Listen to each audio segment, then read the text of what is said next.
Bienvenue dans cette pause consciente. Je vous propose de prendre quelques secondes pour observer votre état d'esprit. On fait en quelque sorte un état des lieux de notre esprit.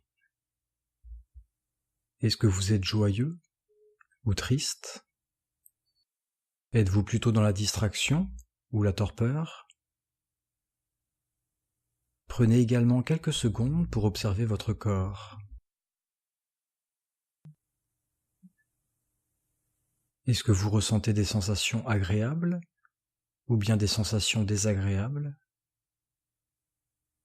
Sentez-vous des tensions ou au contraire, êtes-vous détendu? Comment est votre respiration? Est-elle posée, calme, naturelle? Dans cette quatrième pause consciente, je vous propose de découvrir le taoïsme au travers d'une discussion. La légende raconte que j'ai rencontré ce vagabond près d'une rivière. Bonjour. Bonjour. Pouvez-vous nous expliquer d'où vient le taoïsme? En fait, le taoïsme est donc un courant de pensée qui est issu de la Chine. Ce qu'il faut savoir et démystifier d'emblée, c'est qu'on a deux branches principales dans ce courant de pensée. On a la branche philosophique, qui se nomme Tao Tia en chinois, et la branche religieuse, qui est apparue bien plus tard avec le personnage de Zhang Daoling, et qui s'appelle Tao Jiao. Jiao signifiant religion. Ce courant-là est issu en fait de plusieurs choses, puisqu'on a effectivement, comme dans toutes les traditions, à l'aube des temps, en fait, le chamanisme, évidemment. Et ce chamanisme quiétiste, qui était très proche de la nature, a fini par se structurer avec l'avènement de personnages comme Lao Tzu, Chuang Tzu, Lietzi, a fini par se structurer de façon plus philosophique, mais principalement avec le personnage de Lao Tzu et son Tao Te Ching, c'est-à-dire le livre de la voie et de la vertu, assez connu de tous aujourd'hui. Et vers quelle époque on est là? Donc Lao Tzu était un contemporain du Bouddha Shakyamuni, et un contemporain également de Kongzi, c'est-à-dire de Confucius. Et on se situe à peu près au VIe siècle avant Jésus-Christ. Avant ça, on avait donc un taoïsme qui était... en fait, c'était pas vraiment un taoïsme qui était très établi, avec des règles, avec des monastères, etc. On avait surtout une volonté d'être proche de la nature, de respecter ses rythmes. Et on a induit un peu plus tard, avec effectivement les principes de Lao Tzu, une approche un peu plus intellectuelle et philosophique. Et quels sont ces principes de base? Alors, si on se réfère par exemple aux principes de Lao Tzu, on a ce qu'on appelle les 4 mots, MOTS, donc 4 substantifs. Dans les 4 mots de Lao Tzu, nous retrouvons la quiétude, qui est évidemment le calme mental, permettant d'apercevoir notre véritable nature, inconditionné, puisque lorsque l'on vient au monde, on est effectivement inconditionné, puis avec l'âge et les rencontres, et évidemment la famille, les préceptes, etc., on finit par aboutir à un conditionnement qui nous écarte de plus en plus de notre véritable nature. Et ce principe-là est extrêmement important pour les taoïstes, c'est pour ça que l'on retrouve parfois une notion de recouvrir le visage de l'enfant, par exemple. C'est à ce type de notion-là que se relie ce principe. La quiétude mentale, c'est effectivement ne pas tout intellectualiser non plus, et nous verrons que cela nous amène vers un des autres mots de Lao Tzu, qui est la spontanéité plus tard. Le second principe de Lao Tzu, c'est de comprendre l'envol et le déclin du yin et du yang, qui sont des principes très connus aujourd'hui, qui ont été très à la mode à l'époque du New Age, notamment. Mais ce sont des principes qui sont extrêmement anciens en Chine et qui décrivent la roue des changements un petit peu, de façon un peu plus élaborée, où on a effectivement une phase de croissance qu'on appelle le Shaoyang, le jeune yang, une phase de plénitude, Tai Yang, c'est-à-dire on ne pourrait pas dire le vieux yang, mais le Tai, ça veut dire le paroxysme, en fait, le paroxysme du yang. Le Shaoyin, qui est le mouvement de descente, d'intériorisation, et Laoyin, ou Tai-yin, ça dépend, qui est le mouvement de... En fait, un état d'énergie qui est le plus faible, le plus bas. Cet envol et ce déclin du yin et du yang représentent surtout les étapes de transformation et également la vie. On pourrait dire qu'on a la croissance, la plénitude, la décroissance et la mort. Et ceci peut être observé sur tous les plans de la vie. Le troisième mot, en fait, de Lao Tzu, c'est la spontanéité. Donc la spontanéité, c'est d'être capable de se débarrasser un petit peu des barrières que l'on peut avoir, notamment intellectuelles ou mentales, de façon à ce que notre véritable nature puisse jaillir, dépoussiérer justement de ces fameux conditionnements, et que l'on puisse avoir l'élan du cœur qui ne soit pas bridé. C'est une étape quand même qui est très très importante. Et ensuite vient effectivement le principe du non-agir, ce que l'on appelle le Wu Wei. Le Wu Wei est très cher aux taoïstes, en fait n'est pas aussi simple que ça. On a plusieurs étapes avant. Yu Wei, Wu Wei, Yu Pu Wei, ça veut dire donc on agit d'abord, c'est-à-dire on va travailler sur notre nature qui est conditionnée, qui est difficile, qui nous fait un petit peu souffrir, on pourrait dire.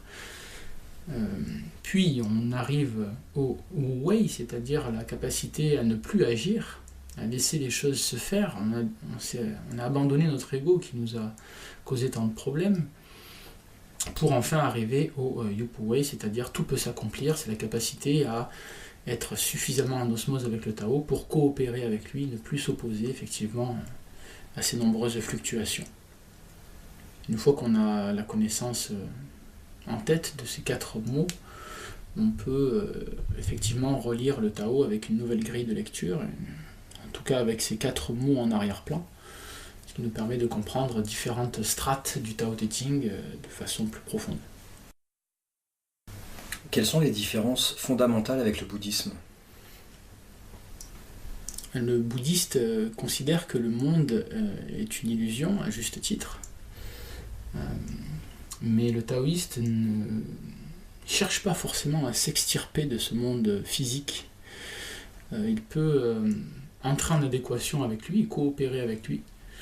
Il ne pense pas à s'extirper du samsara en essayant de trouver l'extinction du karma. C'est une des grandes lignes qui différencie le bouddhisme du taoïsme. La différence aussi est dans les outils, bien entendu. On a des outils communs comme la méditation, bien entendu, mais on a aussi des outils qui les différencient sensiblement, tels que le Qigong, par exemple, qui était une véritable voie d'éveil spirituel, c'est-à-dire on opérait des transformations énergétiques à l'intérieur du corps humain, on transformait les substances, notamment des 3 trésors, le Jing, le Qi et le Shen, pour aboutir à l'éveil spirituel. Donc on pourrait dire que les taoïstes ont aussi développé énormément de pratiques psychocorporelles pour aboutir à l'éveil. C'est ce qu'on appelle notamment la voie du feu. Ça fait partie de ces outils-là. Les taoïstes sont également très très proches de la nature. On utilise des moyens, vu que les taoïstes considèrent que la nature, que nous sommes en tant que corps humain une reproduction de l'univers, on essaie de chercher les substances de la nature à l'intérieur du corps humain pour les transformer. Et quand on parle d'énergie, comment on pourrait définir ce mot énergie, qui n'est pas forcément bien compris aujourd'hui, ou qui a plusieurs définitions ? Alors j'aime bien la définition que Catherine Despeux donne de l'énergie, puisqu'elle c'est une très très grande sinologue pour laquelle j'ai beaucoup de respect, qui traduisait l'énergie plutôt par le terme souffle. Souffle, c'est très intéressant parce que l'énergie, en fait, on peut le relier à beaucoup de choses qu'on ne comprend pas.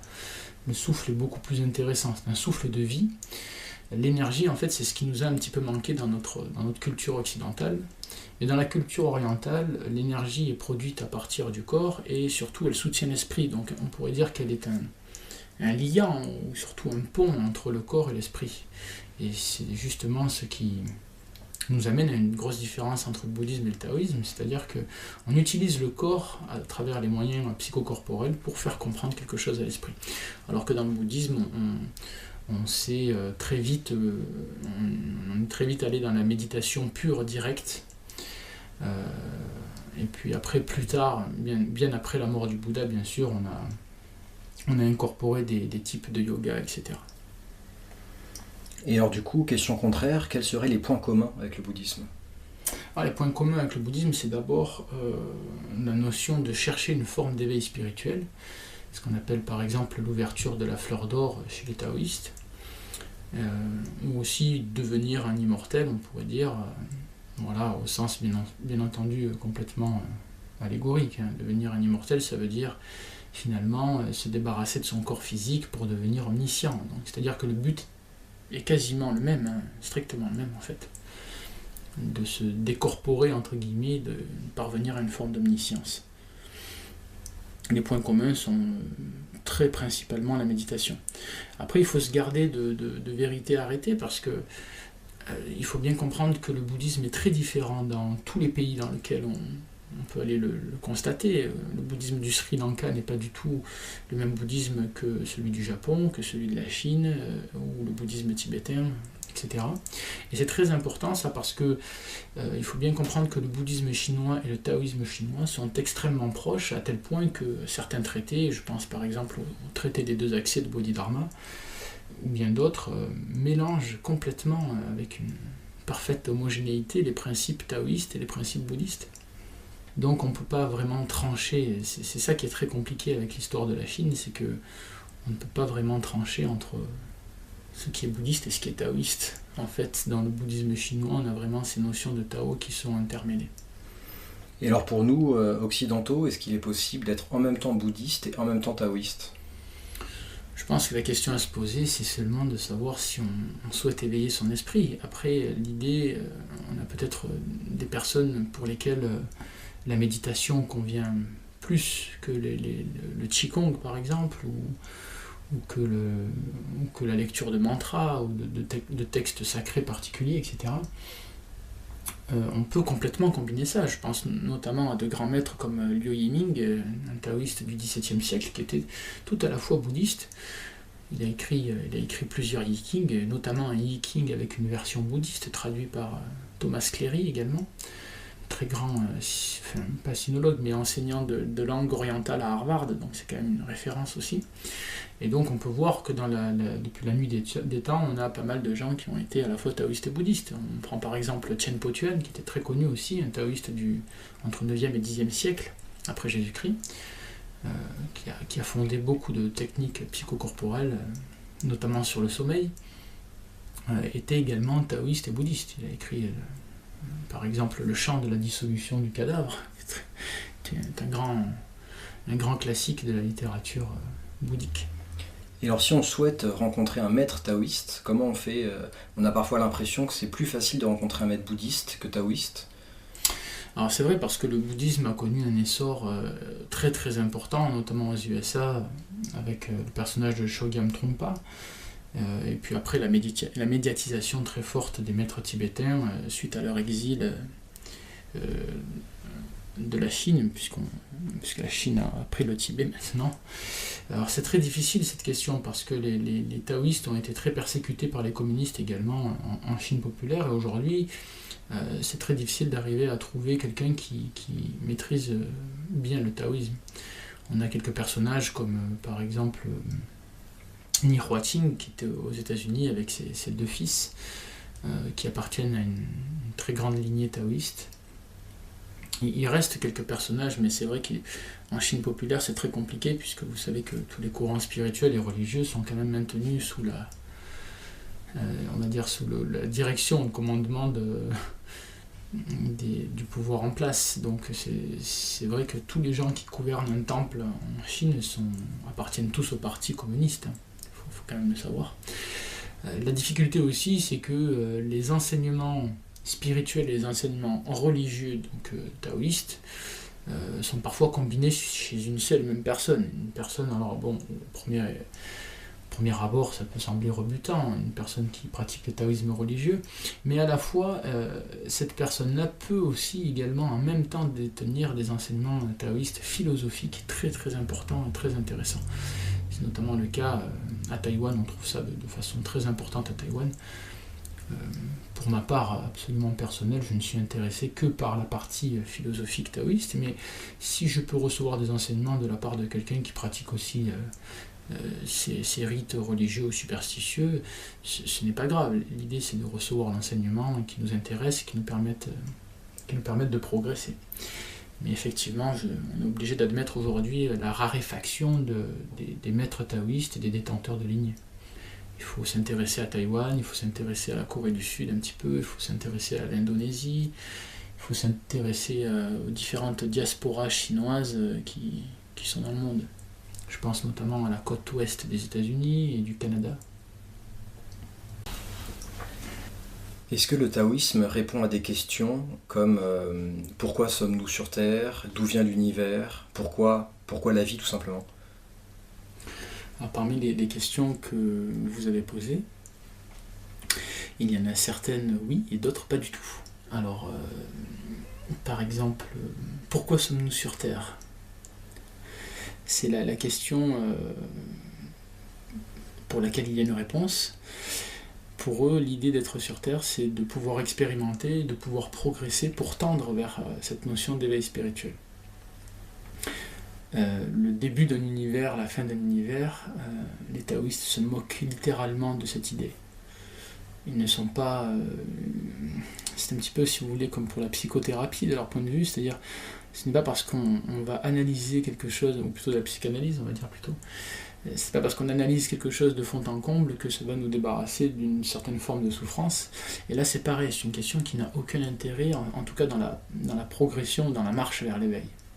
Même si nous avions la réponse, ce n'est pas quelque chose, on n'en sortirait pas plus grandi, si vous voulez. Alors est-ce que vous pouvez nous reparler des différents créateurs, on pourrait dire, du taoïsme? Donc je voudrais parler d'abord de Lao Tzu.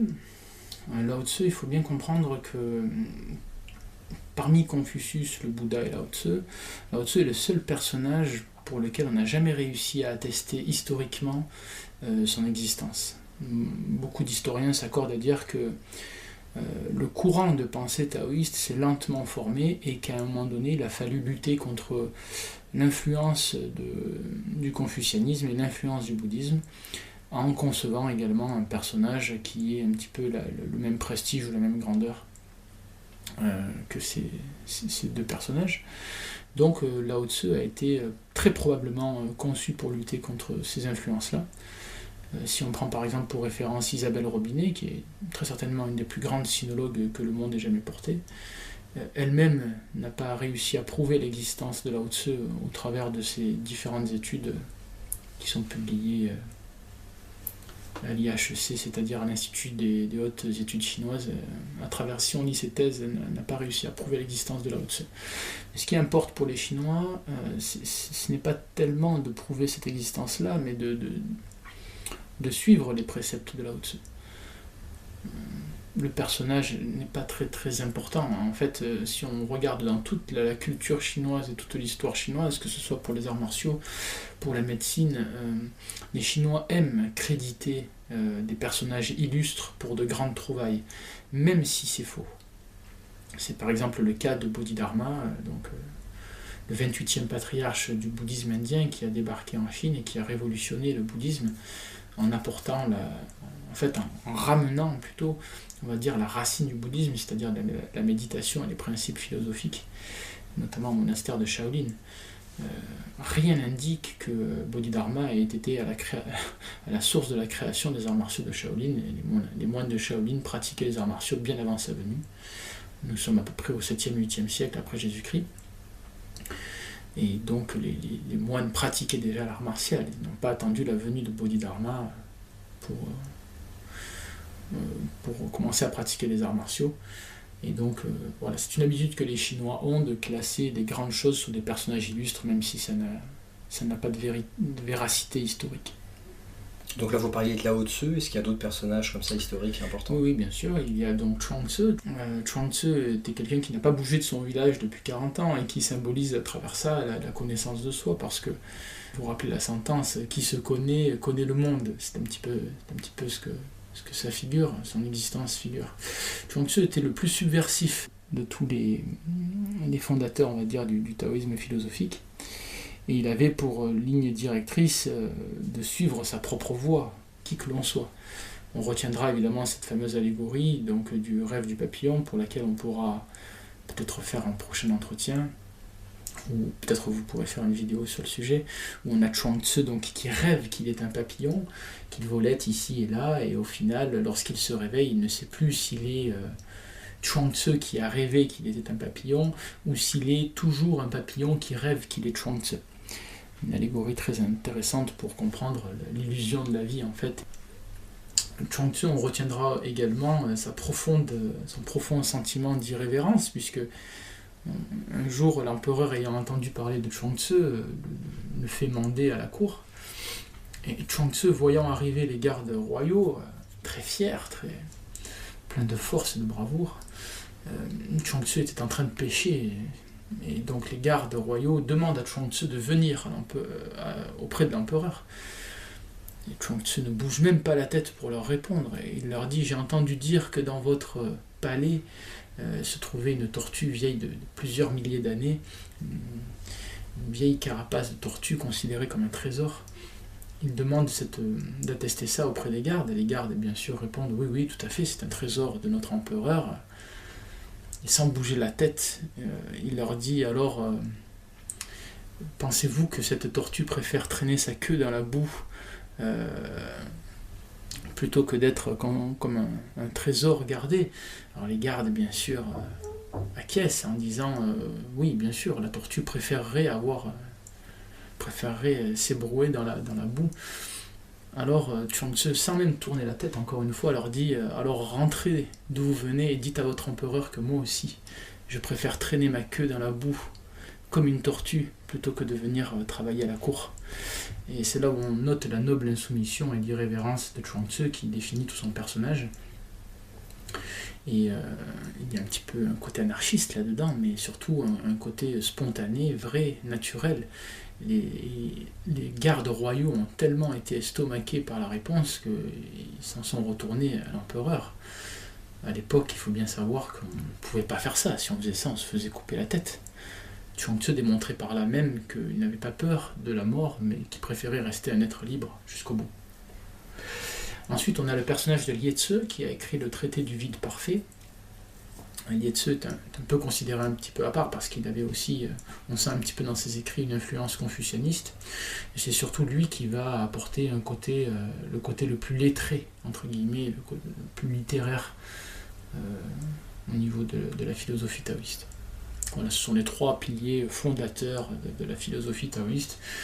Et très souvent, on adjoint l'empereur jaune, mais l'empereur jaune est un empereur mythique, il n'a certainement pas existé, et ça remonte à la très très haute antiquité qu'on ne peut pas dater. L'empereur jaune, dont les acupuncteurs connaissent très bien le traité, le Huangti Neijing en fait, le traité de l'interne, classique de l'interne de l'empereur jaune,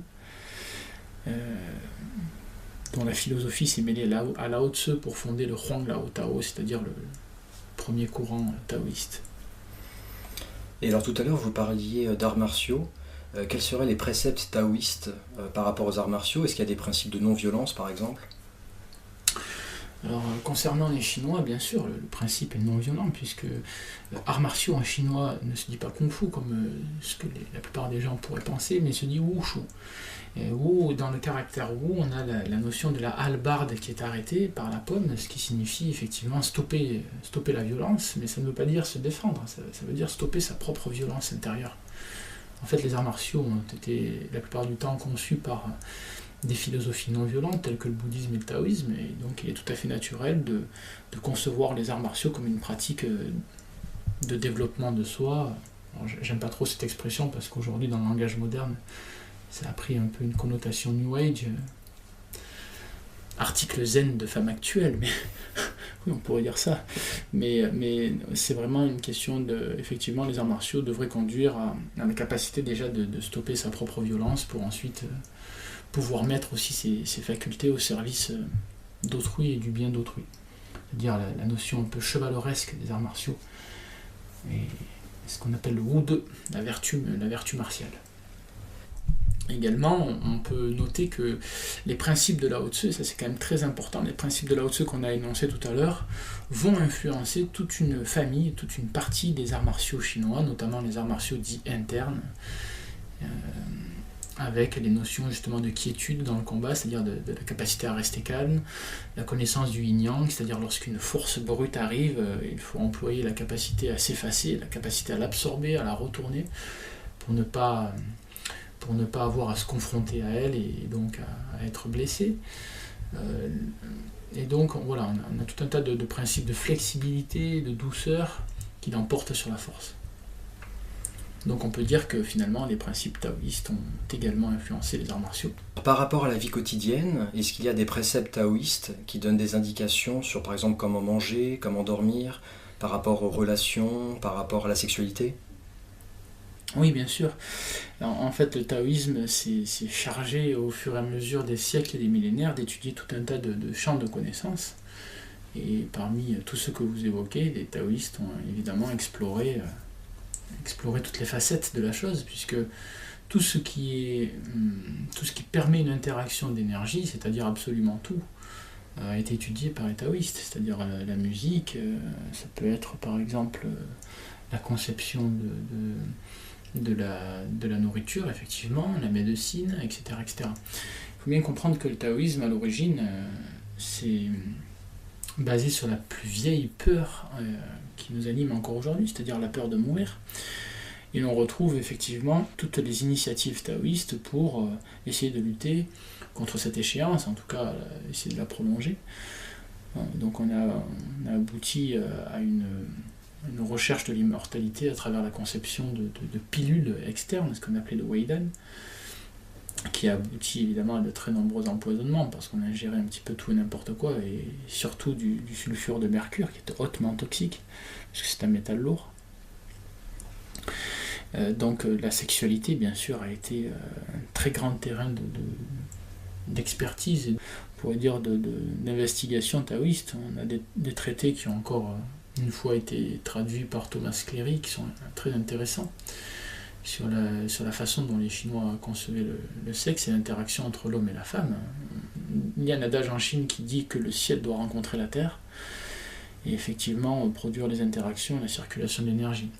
Mais en réalité, ce n'est pas tellement une question de position, de technique, etc., mais c'est vraiment une question de placement de l'esprit, de maîtrise du fantasme qui brûle l'énergie, de maîtrise de tout un tas de choses qui peut permettre à conduire un échange optimal entre l'homme et la femme, par exemple. Concernant l'alimentation, évidemment, les taoïstes sont globalement végétariens. Ils ne conservaient la viande que pour, par exemple, en cas de convalescence, ou lorsque, par exemple, on voulait reconstruire, entre guillemets, la force du sang d'une personne. Une personne anémiée, par exemple, devait ingérer de la viande de façon à pouvoir conserver la santé. La vie a toujours été, et ça c'est un des grands points de rapprochement entre le taoïsme et le bouddhisme, la vie a toujours été la chose la plus précieuse que l'on puisse avoir, puisque c'est le seul carburant que l'on puisse avoir pour permettre une évolution. Sans la vie, on ne peut pas évoluer, on ne peut pas progresser vers l'état d'éveil. Donc tous ces champs-là ont servi à étoffer cette connaissance énergétique, et toujours avec, bien sûr, en fond, en tâche de fond, la capacité à aider, par exemple l'alimentation. Il faut bien comprendre qu'en Chine, exactement comme chez nous, les taoïstes et les bouddhistes détenaient une connaissance que les laïcs n'avaient pas. Donc lorsqu'on avait besoin d'un médecin, on allait voir dans les temples, les gens se voyaient prescrire des points d'acupuncture, la plupart du temps en digiponcture, à presser avec les doigts. Soit prescrire des formules très simples de plantes, des exercices psychocorporels, des exercices de Qigong, de façon à ce qu'on puisse remonter leur santé. Bien sûr, les laïcs n'avaient pas tous dans la dévotion ou l'idée, disons, de s'éveiller spirituellement. Mais il n'empêche que tous ces outils ont été conçus et travaillés par les taoïstes et les bouddhistes. Concernant le sommeil, par exemple, puisque vous en parlez, le sommeil est aussi au cœur des préoccupations taoïstes, puisque il y a plusieurs positionnements là-dessus, bien sûr. Les taoïstes n'aiment pas trop dormir, en réalité. ils essaient de se placer dans un état de veille qui est très réparateur. Donc ça fait partie des techniques, notamment, tout à l'heure j'ai cité un taoïste qui s'appelle Tianpo Tuan. Ça fait partie des techniques que ce taoïste a pu mettre au point. L'idée, c'est de se régénérer et d'éviter le sommeil lourd, puisque certains taoïstes étant très superstitieux, ils supposaient que pendant le sommeil lourd, des entités pouvaient s'emparer du corps, des fantômes, des kuei, ce qu'on appelle les kuei, pouvaient s'emparer du corps. Donc comme ils craignaient ça comme la peste, ils préféraient faire une dizaine de siestes dans la journée pour se régénérer, plutôt que de faire une nuit de 8 heures très lourde, avec le sommeil très lourd. C'est pour ça que, par exemple, beaucoup de taoïstes à l'heure actuelle réprouvent les techniques d'hypnose également, car ça veut dire que l'on perd la conscience sur le corps, et c'est une très très mauvaise chose, c'est très mal considéré à l'heure actuelle. C'est un petit peu comme les notions de transe, par exemple, où on se met en transe, on prend des substances qui nous font perdre le contrôle de... Donc le chamanisme et ce genre de choses. Oui, bien sûr, tout à fait, bien sûr. Le chamanisme était quelque chose de primaire. Alors il y avait bien sûr des choses très intéressantes à prendre dans le chamanisme, la notion de relation avec la nature, la capacité à rendre hommage à la terre, au ciel, à se replacer au cœur de la nature, mais il y avait aussi également des choses beaucoup plus lourdes et sombres. Le chamanisme une espèce de goût un petit peu malsain pour le sang, pour la terre, pour des choses très terrestres, très basses en termes de vibration. Les taoïstes ont cherché à s'élever. Pourquoi les taoïstes placent une prépondérance du ciel sur la terre? C'est parce que le ciel est infini, il sera toujours là, et la terre a un temps de vie limité, même si c'est plusieurs milliards d'années, c'est quand même limité, donc c'est moins intéressant pour eux. Les taoïstes cherchent ce qui... C'est un petit peu, si vous voulez, comme l'exemple de la roue, c'est-à-dire ils cherchent le centre de la roue, c'est-à-dire ce qui ne bouge pas pendant le mouvement. La capacité à s'extraire du cycle des mutations, des changements, et de trouver une énergie qui est illimitée, statique, immuable et paisible. Et alors par rapport vraiment à la relation et la vie de famille, est-ce qu'il y avait des préceptes taoïstes? Est-ce qu'ils avaient des recommandations, on pourrait dire? Bien sûr, les recommandations étaient différentes. D'abord, j'aimerais rappeler qu'un point commun, une fois de plus, entre les ordres taoïstes et bouddhistes, c'est qu'on avait tout à fait le droit de prendre des vœux taoïstes en étant laïque. Donc la notion de moine laïque, qui n'existe pas peu chez nous, était tout à fait très répandue en Chine. Donc après, les préceptes au niveau de la famille étaient très simples, toujours... pouvoir faire une notion d'harmonie, de laisser la personne grandir dans l'idée qu'elle devienne ce qu'elle doit devenir. Et c'est en ce sens-là que le bouddhisme, enfin pas le bouddhisme, mais le taoïsme s'est fortement confronté au confucianisme. Dans le confucianisme, on a par exemple la notion de piété filiale. Est-ce que le taoïste va respecter son père s'il est un voleur ou un violeur? C'est une question qui est très intéressante. Est-ce qu'on cherche la valeur ou est-ce qu'on cherche le principe? Est-ce qu'on cherche ce que notre cœur nous dicte ou est-ce qu'on cherche ce que la morale nous dicte? C'est une question intéressante. Qu'est-ce qui vaut le mieux? Est-ce qu'il vaut mieux une morale apprise par cœur ou une morale qui vient d'un cœur libre, épousseté? Un cœur qui nous dicte nos valeurs. C'est assez intéressant. Donc le taoïsme s'est confronté vraiment de plein fouet. Et d'ailleurs, on comprend bien pourquoi les empereurs ont préféré le confucianisme au taoïsme. Le taoïsme fabrique des êtres libres et le confucianisme formate les gens.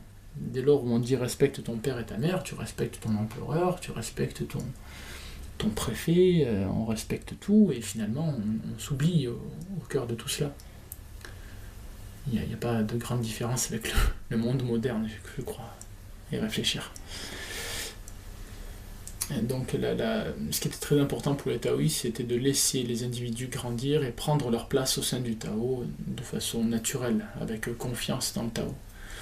S'il fallait être un fermier toute sa vie, on peut être un fermier toute sa vie, à condition d'être à l'aise dans ce rôle-là, de savoir quelle est sa place, de grandir et surtout d'entretenir évidemment une profonde humilité, parce que c'est avec l'humilité qu'on peut ne pas souffrir de sa place de fermier.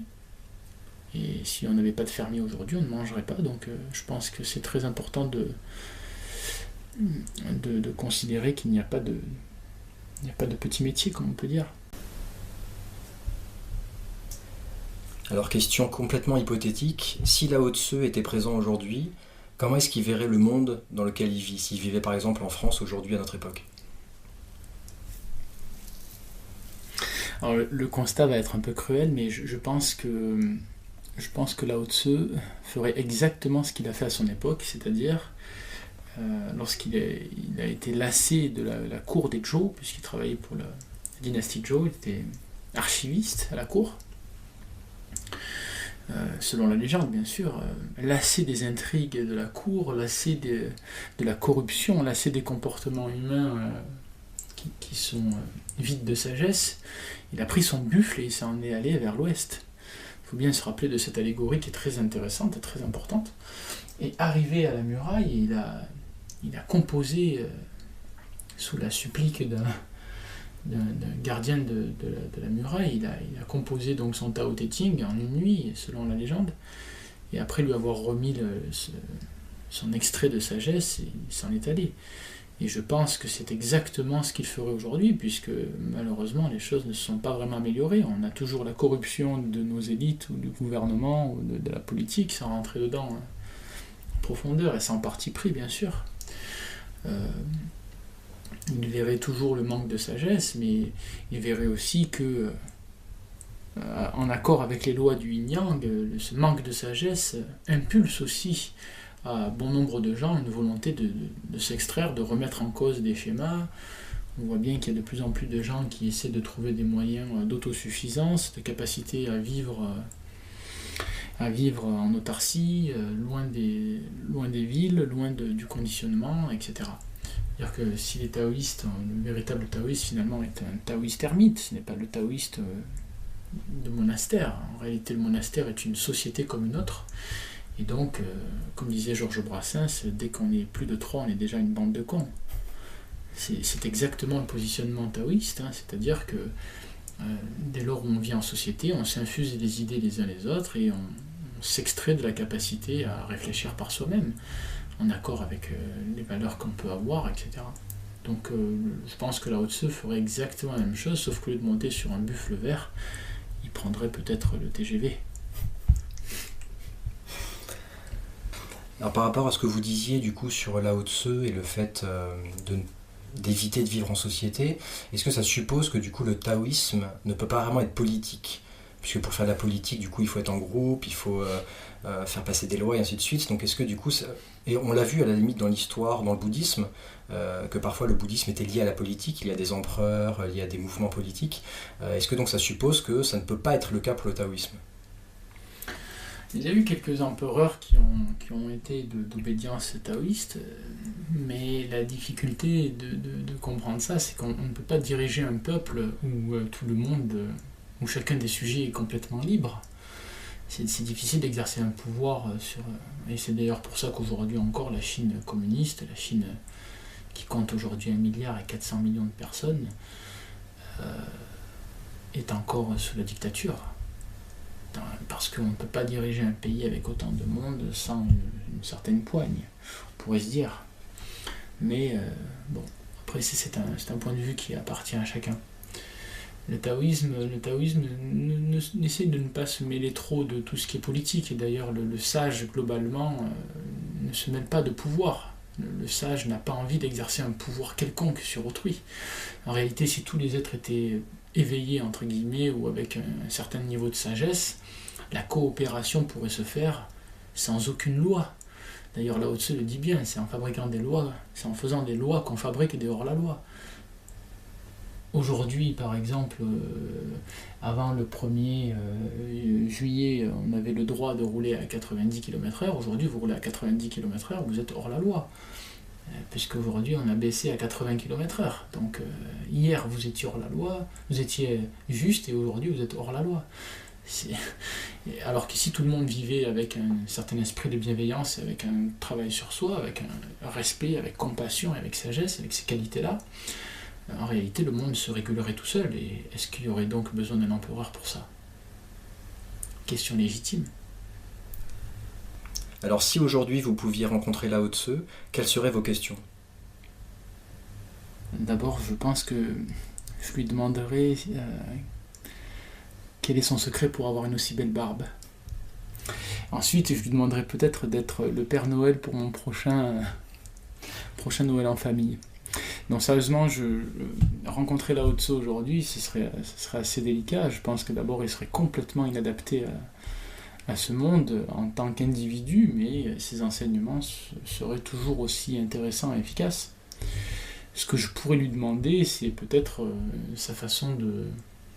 Je ne pense pas que j'aurais besoin de parler avec lui en réalité. Je pense que je serais plutôt inspiré par sa capacité à s'extraire de ce monde dans sa pratique méditative, à être comme une vieille souche de bois, comme il a été dit souvent.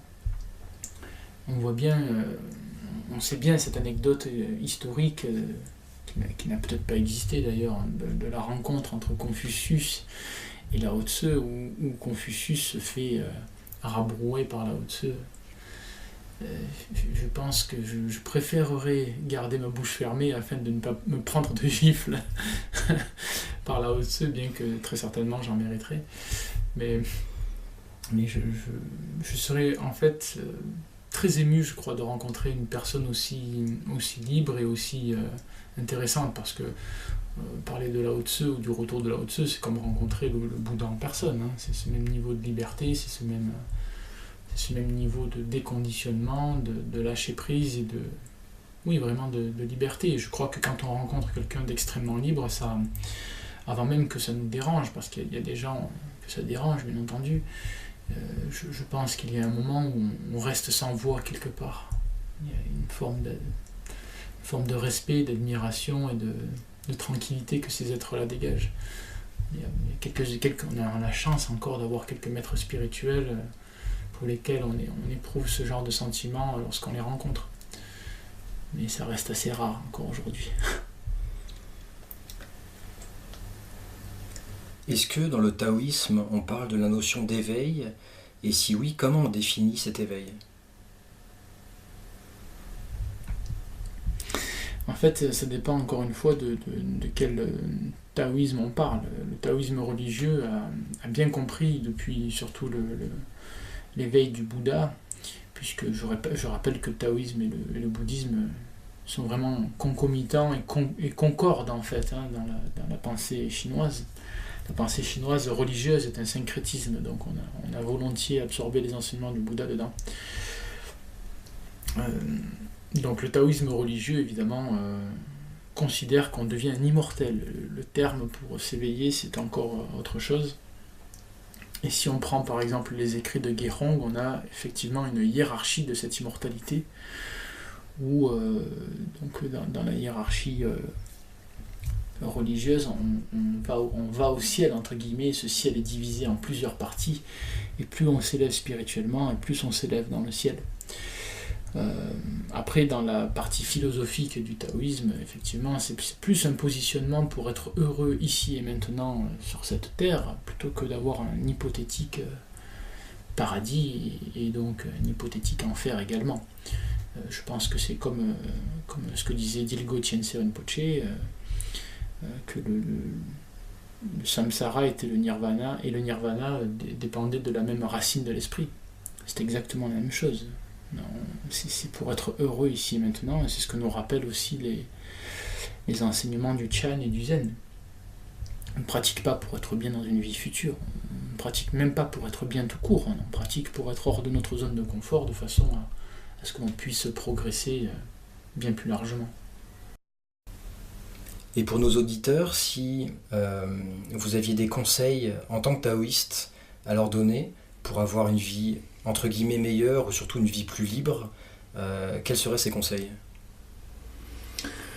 Alors d'abord, je pense que ce qui est très important, ce serait d'abord de soigner vraiment fondamentalement son énergie vitale, c'est-à-dire de pouvoir s'alimenter correctement, dormir correctement, entretenir une certaine hygiène émotionnelle, mentale également, de façon à pouvoir conserver son potentiel très longtemps. La deuxième chose, je pense que ce qui serait très important, c'est d'apprendre à investir son énergie correctement plutôt que de la dilapider aujourd'hui dans beaucoup de choses telles que les réseaux sociaux, les ordinateurs, les choses comme ça qui finalement nous avachissent beaucoup plus que nous nous permettent d'évoluer. Et ensuite, je leur dirais d'investir leur énergie dans leurs projets qui leur tiennent à cœur. Et pour ça, il faut revenir un peu au principe de Lao Tzu, de retrouver la spontanéité, de s'écouter, de se connecter à soi pour bien être attentif à ses propres désirs. J'ai très souvent jugé comme tragédie, finalement, quelqu'un qui est dans son bureau pendant 30 ans, 40 ans, et qui n'a jamais souhaité être là, finalement, et qui est ici pour un travail alimentaire. C'est le gaspillage de toute une vie. Donc, je conseillerais aussi de sacrifier beaucoup, de travailler beaucoup pour arriver à se ménager et à pouvoir se fabriquer, se construire une situation dans laquelle on puisse s'épanouir physiquement, émotionnellement et spirituellement. Donc se ménager, garder son potentiel et ensuite l'investir pour se construire une situation favorable et qui nous mette en conformité en fait avec notre nature et avec le Tao. Et alors deuxième question, pareil pour nos auditeurs, à partir du moment où quelqu'un souhaiterait se rapprocher du taoïsme et souhaiterait rencontrer des maîtres ou lire des ouvrages, qu'est-ce que vous pourriez leur conseiller ? C'est une question qui rejoint un petit peu ce dont on a parlé tout à l'heure au niveau de la raréfaction de ces maîtres-là. Je leur conseillerais d'abord de lire concrètement des choses très sérieuses comme Isabelle Robinet, Catherine Despeux, Ni Huaqing, pour ne citer que au niveau de la philosophie et leurs travaux sur la philosophie taoïste, d'éviter tous les travaux issus d'universitaires ou de confucianistes qui ont une lecture biaisée du taoïsme parce qu'ils n'ont fait qu'ajouter une nouvelle traduction du Tao Te Ching mais sans vraiment la comprendre. Je ne suis personne pour dire que j'ai compris Lao Tzu, mais en tout cas je ne pense pas l'avoir lu avec un filtre confucianiste, et ça c'est quand même assez difficile. Et je pense que finalement les gens devraient aussi sortir de leur fauteuil et aller au niveau du berceau d'origine du taoïsme. Malheureusement aujourd'hui la Chine c'est très appauvri de cela, mais ça ne veut pas dire qu'il ne reste personne. Il faut fouiller, il faut mettre du cœur dans les choses, de l'intention, et c'est toujours pareil, on peut respecter cet adage qui dit que lorsque l'élève est prêt, le maître arrive. Il faut avoir confiance dans ce que le Tao met sur la route, mais il faut savoir aussi bousculer un peu le destin et faire partie de ce Tao. On ne peut pas attendre, si on attend que le maître frappe à la porte pour venir nous chercher, je pense qu'on peut attendre très longtemps, plusieurs vies même. Donc je conseille vraiment aux gens si cet enseignement et cette philosophie plaît, de voyager un petit peu et de voir le berceau d'origine. Taïwan, la Corée du Sud, l'Indonésie, pour certains pays en tout cas, et même Hong Kong ou la Chine. Voilà, de se garder un peu de cet héritage, faire l'impasse sur l'aspect spirituel ou superstitieux du taoïsme et être capable de persévérer pour accéder à certains enseignements taoïstes. Et après, ça c'est une question de yuan feng, comme on dit en chinois, c'est-à-dire de connexion avec la personne qu'on peut avoir et si elle souhaite nous enseigner. Voilà, mettre du cœur dans les choses, c'est très important. C'est ce qu'on disait tout à l'heure dans la non-action, c'est-à-dire avant de faire le non-agir, il y a d'abord le agir, c'est-à-dire le yu-wei, c'est-à-dire on va agir, on va travailler, on va sortir, on va mettre de l'intention dans les choses pour arriver à faire cette situation. Ensuite, le wu-wei, donc c'est la confiance qu'on va développer dans le déroulement des choses et la coopération. Et enfin, la situation pourra s'accomplir grâce finalement aux 2 premières étapes. Je pense pas que si on reste devant Netflix tous les jours, tous les soirs, je pense pas que le maître va sortir de l'écran. Voilà. Et alors dernière question, si quelqu'un souhaite vous rencontrer et échanger avec vous, est-ce qu'il faut qu'il aille dans une forêt ou un marécage ? Je pense que la personne devra vagabonder un petit peu. Merci beaucoup pour cet échange, cet entretien. Merci à vous. Pour terminer, je vous propose de revenir quelques instants dans votre corps, dans votre respiration.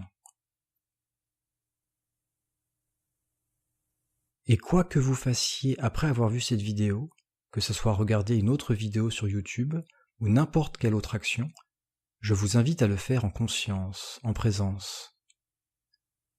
Observez votre prochaine action et posez-vous la question si cette action vous rapproche du Tao ou au contraire si elle vous en éloigne.